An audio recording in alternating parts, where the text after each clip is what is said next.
Welcome to Math Beyond Borders. Mathematics Simplified. Geniuses. In today's video, we are going to see a couple of examples on how to deal with percent questions, the questions dealing with percentage. Now, one of my students was asking me that why am I doing this topic again when I did a video on it? Well, I'm doing it again to explain it in a very explicit manner, that how to deal with the questions that you see on a day-to-day basis on which involve percent and how to identify them, right? And that's why I'm doing these questions. So well, without further ado, let's start. Now you see here the question. Jerry spent 6 hours of his day sleeping.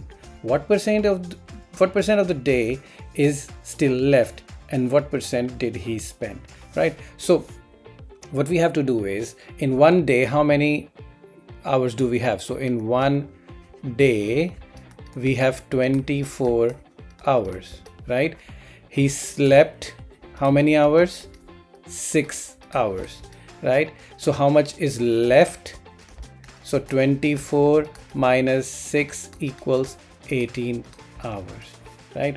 Now what is the base number here? What is the total number of hours in a day? It's 24 hours, right? So this will be the denominator always.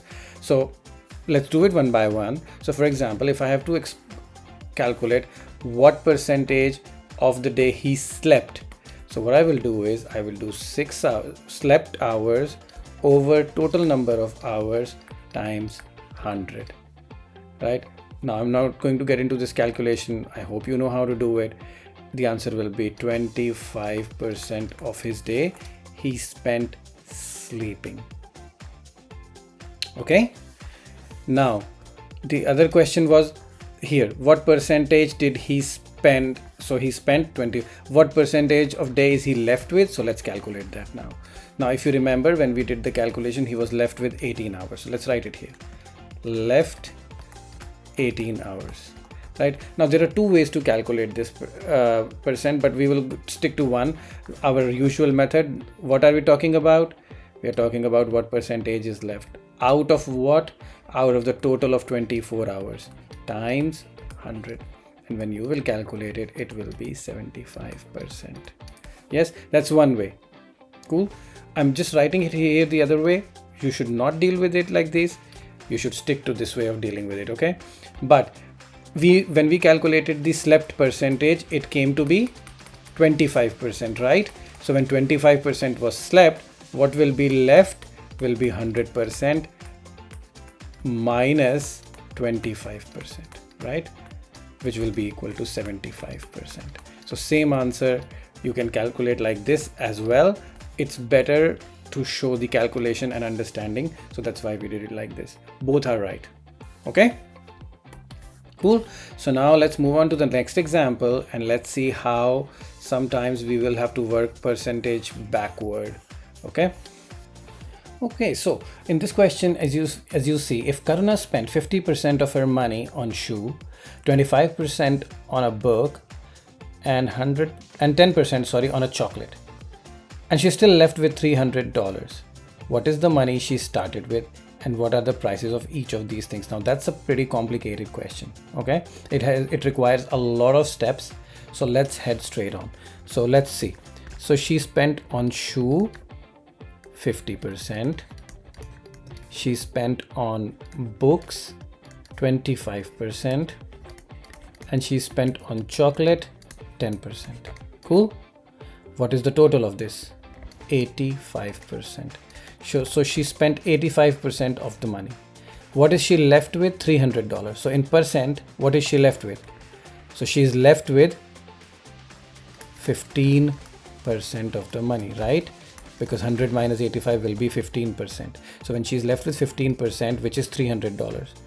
So if you remember from one of the percentage videos, let's say the amount we don't know yet, we are still going to calculate it. Let's say that amount is Z, right?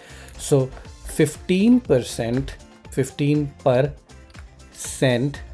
of Z equals $300. Clear, right? It is saying here she's left with 15%.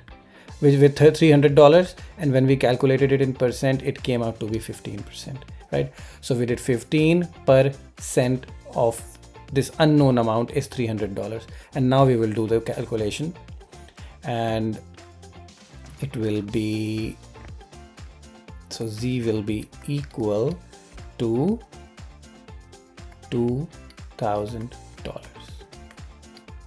Okay, the Z will be equal to $2,000. When you will do the calculation, you will find Z will be equal to $2,000. Is that clear? Right? I think it was pretty simple and straightforward, just that there are a few steps to it, right? And now I will show you the last step, because now it is saying what are the prices of each of these things. So you will just do this percent of this percent of this, and this percent of this, and that will be the price. So when you will do the price of shoe, which is 50%, so it will be 50% of the total money. It should be equal to $1,000. Okay, and when you will do the same for books, she spent 25%, so it will be $500. And when you will see to the 10% for chocolate, it will be $200. Yeah, and now magically when you will add all this along with the money that is left, it will be equal to $2,000 as well, right? Because that's the total money. I'm sorry, I wrote here 2,000. It's 200. Let's write it again. It's $200. Yeah, so 1,000, this will make 1,700, plus this will make 2,000, right?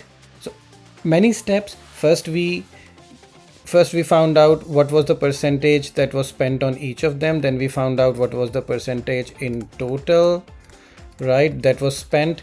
Then we found out what is the percentage that is left, which will be 100 minus whatever is spent, right? So that was left. Then we found out left percent of something is equal to $300. It was given in the question.